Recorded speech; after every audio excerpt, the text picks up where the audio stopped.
Bismillahirrahmanirrahim. Assalamualaikum warahmatullahi wabarakatuh. Waalaikumsalam warahmatullahi wabarakatuh.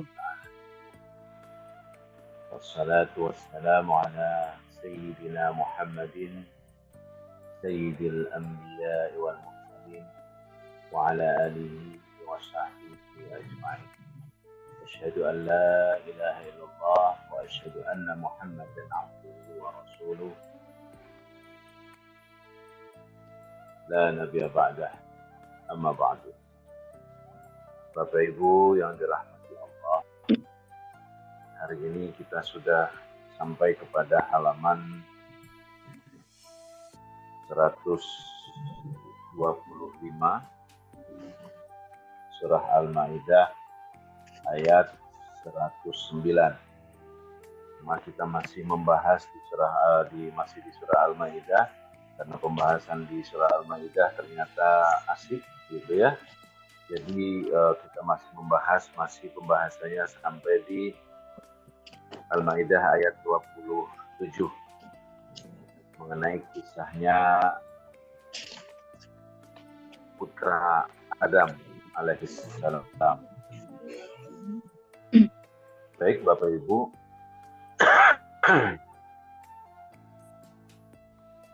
untuk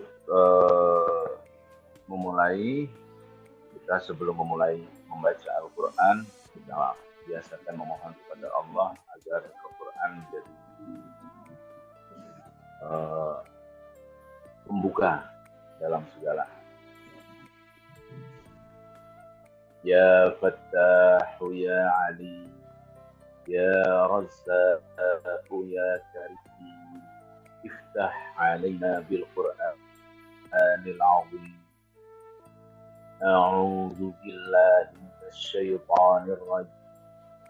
Bismillahirrahmanirrahim.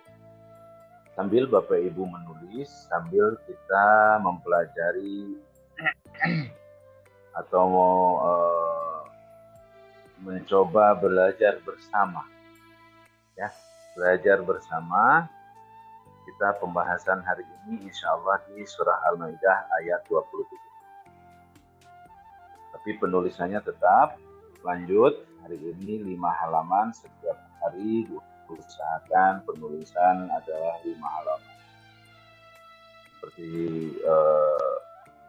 selalu saya sampaikan bahwa dalam penulisan Al-Quran maka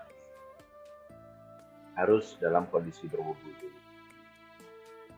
Bagaimana ayat Al-Quran, la yamassuhu illal mutahharun, tidak ada yang menyentuhnya kecuali orang-orang yang suci.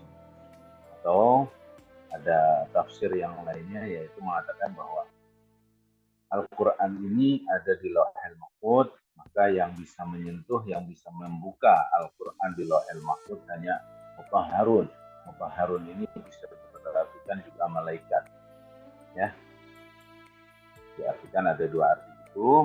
Kita mengambil sebagai makhluknya Allah, sebagai umatnya Nabi Muhammad SAW. Kita la yamassuhu illal mutahharun, tidak ada yang menyentuhnya atau membacanya kecuali dalam kondisi suci. Ya, sesuai hadis Rasulullah juga mengatakan bahwa Rasulullah memerintahkan pada saat membaca Al-Quran atau menyentuh mushaf maka dalam kondisi suci, ya, illa tahir, kecuali dalam kondisi suci. Dari itu kesimpulannya, Bapak Ibu usahakan dalam kondisi suci dari hadas besar maupun hadas kecil. Kalau memang hadas besar maka mandi seperti kita terangkan kemarin mengenai bab-bab bersuci, yaitu Al-Maidah ayat 6 yang sudah selesai kita kemarin terangkan selama 3 hari. Nanti mungkin yang tidak ikut kemarin bisa melihat di video YouTube-nya, karena kebetulan juga kita record di YouTube supaya yang tidak mengikuti sebelumnya bisa ikut melihatnya. Bapak Ibu yang dirahmati Allah, kita akan membahas atau mempelajari bersama surah Al-Maidah ayat 20. A'udzu billahi minasy syaithanir rajim. واتل عليهم نبأ أبناء آدم بالحق إذ قرب قربانا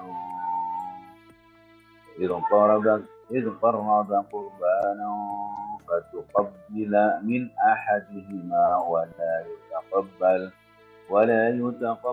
من الآخر قال لأقتلنك قال إنما يتقبل الله من المتقين فإن بسط إلي يدك لتقتلني ما أنا بباسط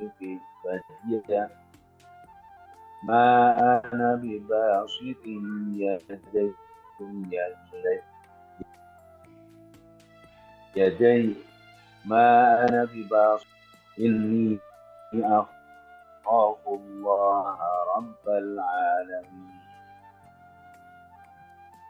Di dalam ayat 27 dikatakan bahwa Allah memerintahkan Rasulullah SAW, watlu, ya Muhammad, ceritakanlah, watlu alaihim, ceritakanlah kepada mereka, naba'a abna Adam, kisah anak-anak Nabi Adam, bil haqqi, ya, yang sebenar-benarnya.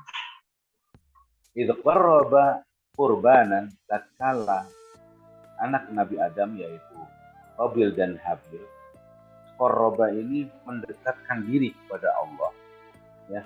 Idz qarraba qurbanan, dengan cara berkurban, bagaimana kita juga ada berkurban, ya. Nah, kemudian fatuqbila min ahadihima walam yutaqabbal minal akhar. Allah mengatakan bahwa Allah terima salah satu korban dari mereka berdua, dan yang satunya lagi ditolak oleh Allah. Maka yang tertolak itu mengancam yang ditolak. Qala la'aqtulannaka.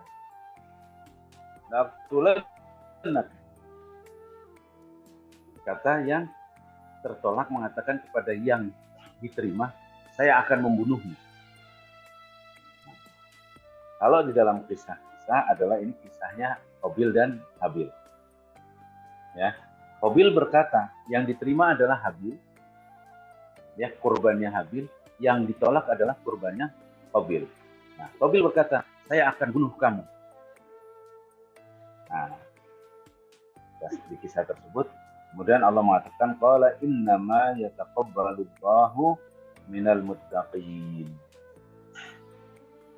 Sesungguhnya Allah hanya menerima, innama yataqabbalullah, Allah hanya menerima dari orang-orang yang bertakwa.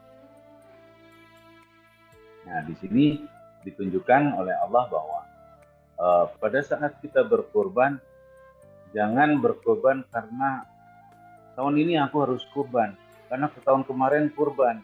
Nanti kalau tahun ini nggak kurban, saya malu, saya ini, wah gimana dong ini? Nah, itu jangan, tapi karena takwanya kepada Allah, iman karena Allah, berkurbanlah karena Allah, adalah supaya Allah menerimanya, bukan karena pandangan orang, bukan karena pemikiran nanti kalau ini, nanti kalau itu.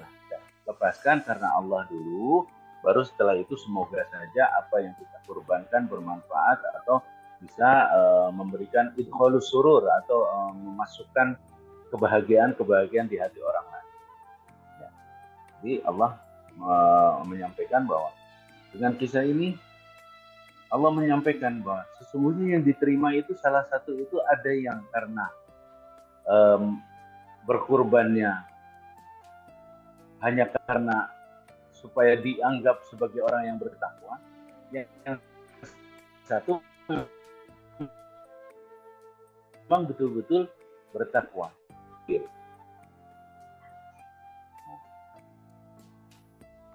Kemudian Habil mengatakan kepada Qabil, la in basata ilayya yadayka litaqtulani ma ana bibasitin yadayya ma ana bibasitin yadiya ilaika liaqtulak. Ya. La in basata, jika engkau, basata itu istilahnya menggerakkan. Basata itu menggerakkan, melebarkan gitu loh. Ya,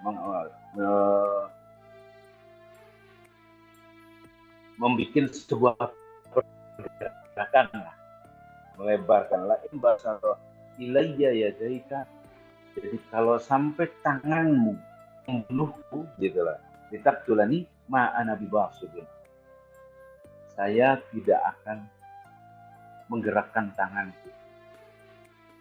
Ilaika liaqtulak, saya tidak akan membalasnya, saya akan diam saja. Kalau kamu mau membunuhku, saya diam. Ya, kata Habil gitu. Inni akhafullah rabbal alamin, saya takut kepada Allah, Tuhan semesta alam. Di sini dapat dibedakan seorang yang muttaqi, ya. Orang yang bukan muttaqin, tidak bertakwa, dia akan cenderung berlaku kepada tidak benar, berlaku kepada nafsu, berlaku kepada arah nafsu yang syaitaniyah, mudah terbujuk oleh syaitan. Sedangkan kalau yang muttaqin, ya dengan legowonya, silakan kamu bunuh aku, saya tidak akan menggerakkan tangan, karena memang korbanku karena Allah, diterima oleh Allah. Kamu membunuhku, saya tidak punya salah.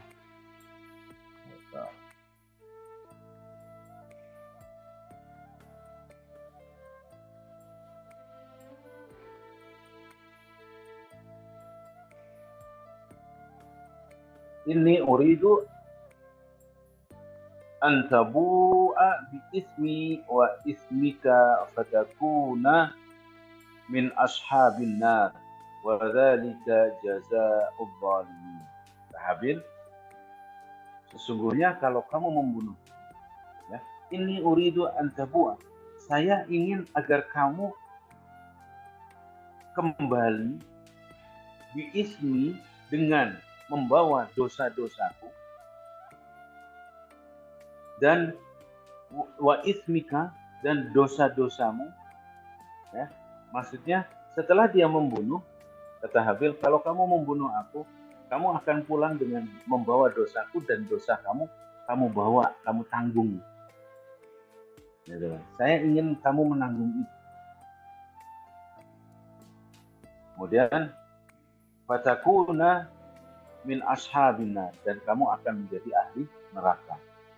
Wa dzalika jazaa'ul zalimin, dan itulah ganjaran bagi orang-orang yang zalim, orang-orang yang jahat, ya.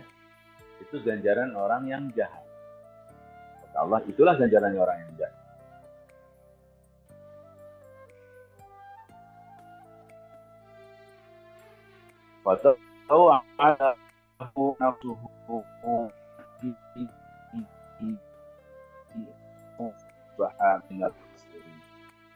Will tidak bisa menahan amarahnya, nafsu sudah, akhirnya dia kalah dengan nafsu tersebut.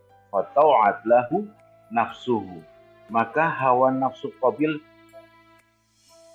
menjadikan dia mudah membunuh, ya. Seolah-olah hawa nafsu Qabil ini lebih menang ketimbang nasihat yang Habil sampaikan.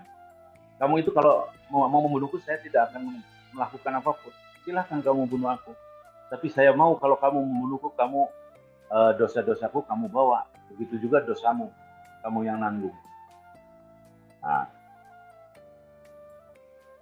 Fata'at lahu nafsuhu, nafsunya ternyata lebih besar, atau Qabil kalah dengan hawa nafsunya. Faqatala akhihi qatla akhihi faqatalahu fa asbaha minal khasirin.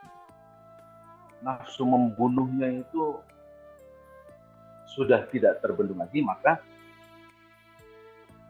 terbunuhlah Habil, fa asbaha minal khasirin. Maka Qabil menjadi orang-orang golongan orang-orang itu. Faba'atsallahu ghuraban yabhasu fil ardi liyuriyahu kaifa yuwari saw'ata akhihi. Qala ya waylata a'jaztu an akuna mithla hadzal ghurab wa uwariya saw'ata akhi wa asbaha minan nadi. Kemudian Allah mengutus burung ghuraba.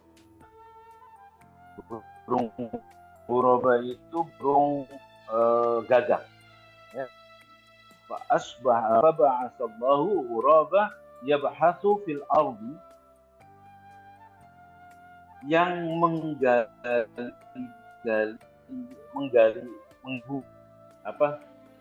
ngeduk tanah. Allah mengutus seekor burung ghuraba, burung gagak. Terjadilah perkelahian dua ekor gagak itu, yang satu mati, kemudian yang satu dia menggali tanah. Yang hidup itu menggali tanah untuk apa? Untuk memendam yang satunya lagi yang mati.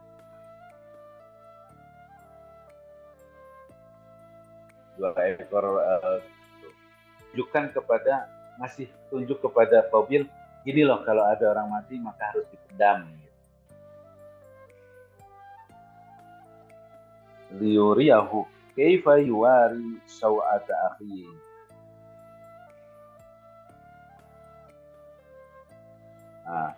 Kaifa yuwari saw'ata akhi, maksudnya di sini burung gagak mengasih contoh bagaimana cara mengubur.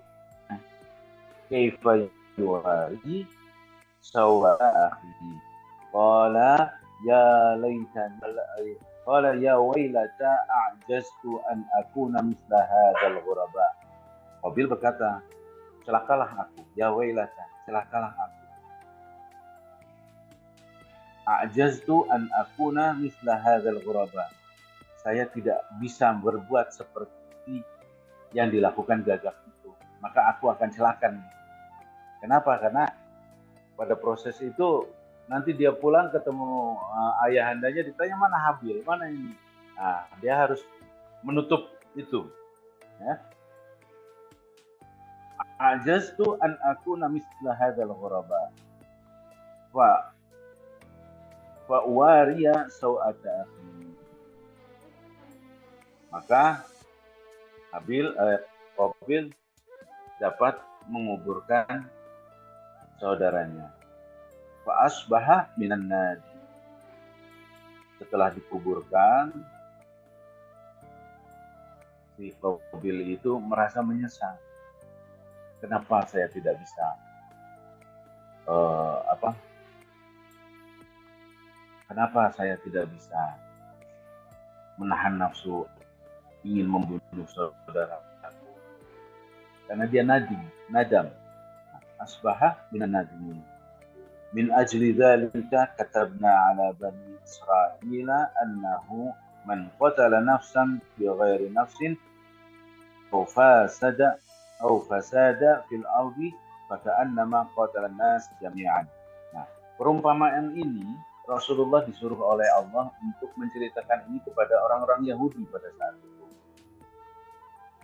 Makanya kemudian ayat selanjutnya, ayat 32 mengatakan bahwa oleh karena itu, min ajli dzalika katabna ala bani Israil, kita tetapkan kepada Bani Israel, Allah mengatakan ditetapkan untuk Bani Israel bahwa man qatala nafsan bi ghairi nafsin, barang siapa yang membunuh manusia bukan karena orang itu membunuh orang lain, ya, bi ghairi nafsin au fasada fil ardi, atau merusak di muka bumi ini, membuat kerusakan di muka bumi ini, faka'an nama qatalan nas jami'an. Ini perumpamaan apabila melakukan pembunuhan terhadap orang yang tidak bersalah atau melakukan kerusakan di muka bumi ini, maka dia seolah-olah melakukan pembunuhan semua manusia. Ya, itu dikatakan Allah, Pak. Ini saya kataba itu istilahnya bukan tulisan, maksudnya ditetapkan dalam sebuah tulisan. Saya tetapkan kepada Bani Israel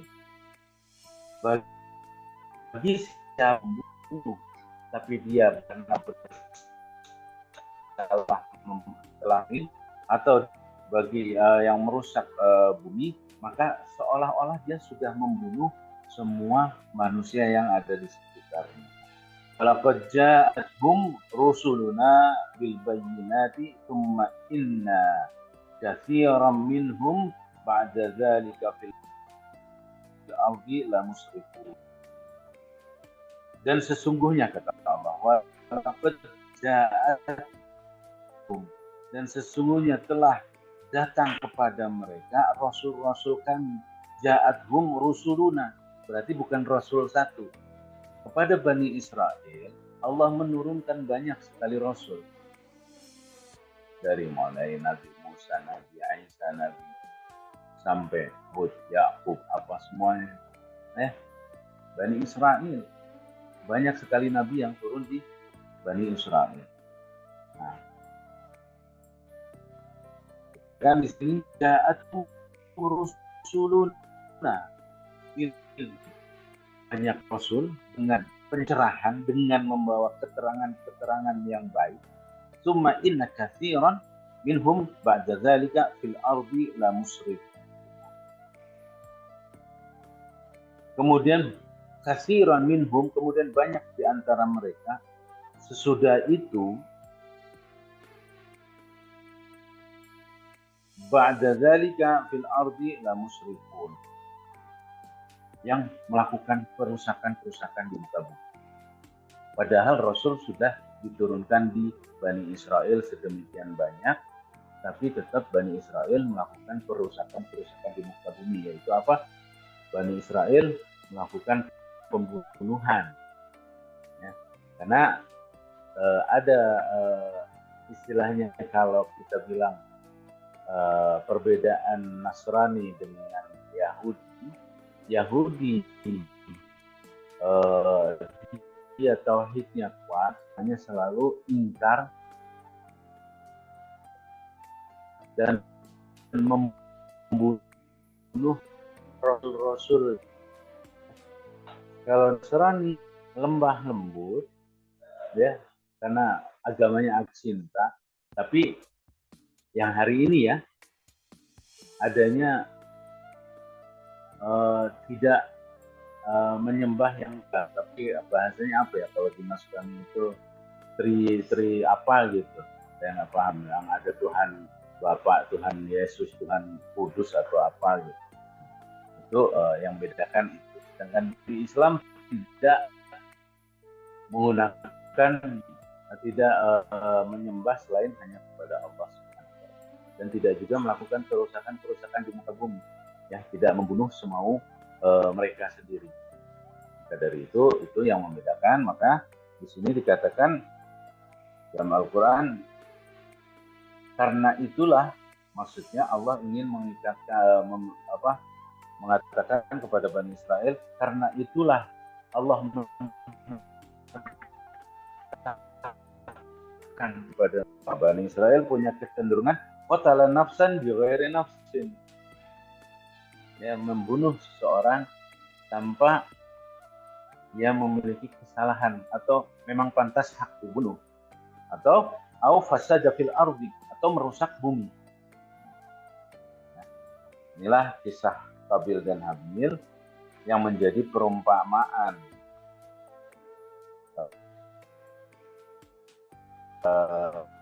Allah untuk kita semua. Allah tujukan ini kepada kaum Bani Israel, kepada kita semua, supaya apa? Menjadi ibrah, menjadi